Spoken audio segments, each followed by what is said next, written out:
दीप कमल सहारण, मैं आपके पास आ रही हूं। जेजेपी के प्रवक्ता हैं और दीप कमल सहारण साहब, दर्शक इस वक्त यकीनन देख रहा होगा कि किस तरीके से जो वोटर को गाली देने का काम कांग्रेस नेता की तरफ से कहा गया कि साहब वो वोटर राक्षसी प्रवृत्ति के, जो बीजेपी और आपकी पार्टी का नाम भी लिया गया, जेजेपी को वोट देते हैं क्योंकि वो हरियाणा में खड़े होकर भाषण दे रहे थे।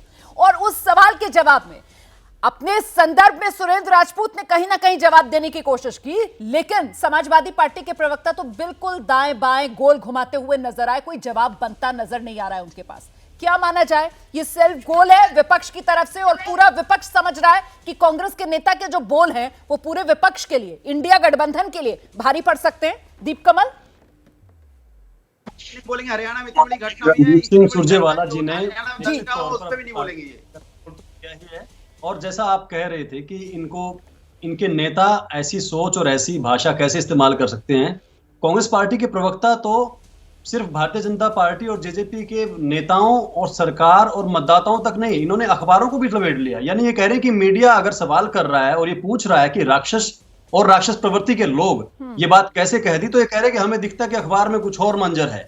इन्होंने शायद वो रामधारी सिंह दिनकर जी की कृष्ण की चेतावनी वाली कविता नहीं पढ़ी है, जिसमें लिखा है कि जब नाश मनुष्य पर छाता है पहले विवेक मर जाता है।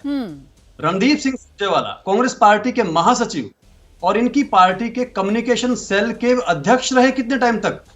वो सेल जो ये तय करती है कि पार्टी की तरफ से क्या बोला जाएगा, क्या कहा जाएगा, उसके प्रमुख होते हुए रहते हुए रहकर आज महासचिव राज्यसभा के सांसद रणदीप सिंह सुरजेवाला कह रहे हैं कि राक्षस प्रवृत्ति के लोग हैं वो देश के 38% वो लोग जिन्होंने बीजेपी को देश के लिए वोट दिया, और हरियाणा में 38% बीजेपी के और 16% जेजेपी के 54% मतदाताओं को कह रहे हैं कि ये राक्षस प्रवृत्ति के लोग हैं। और पिछले सप्ताह इन्होंने क्या कहा था जो यहां तक नहीं आया, इन्होंने ये कहा था कि लोगों का भला तब होगा जब वे एक नेता की पूंछ पकड़कर चलेंगे।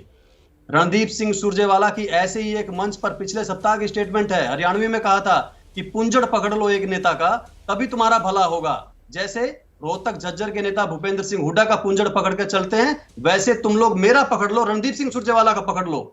ये इनकी छटपटाहट है।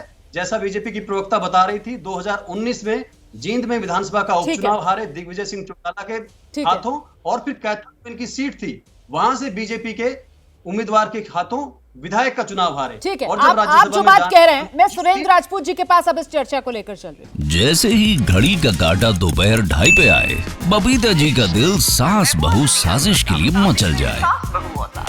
और ये है इनकी बहू, पूरे दिन ऑफिस की टेंशन हो जाए गॉन जब ये करें अपना फेवरेट शो फ्री टाइम पे ऑन। इनकी तरह आप भी देखिए अपना फेवरेट शो अपने टाइम पर और डाउनलोड कीजिए एबीपी लाइव ऐप अपने स्मार्ट टीवी पर।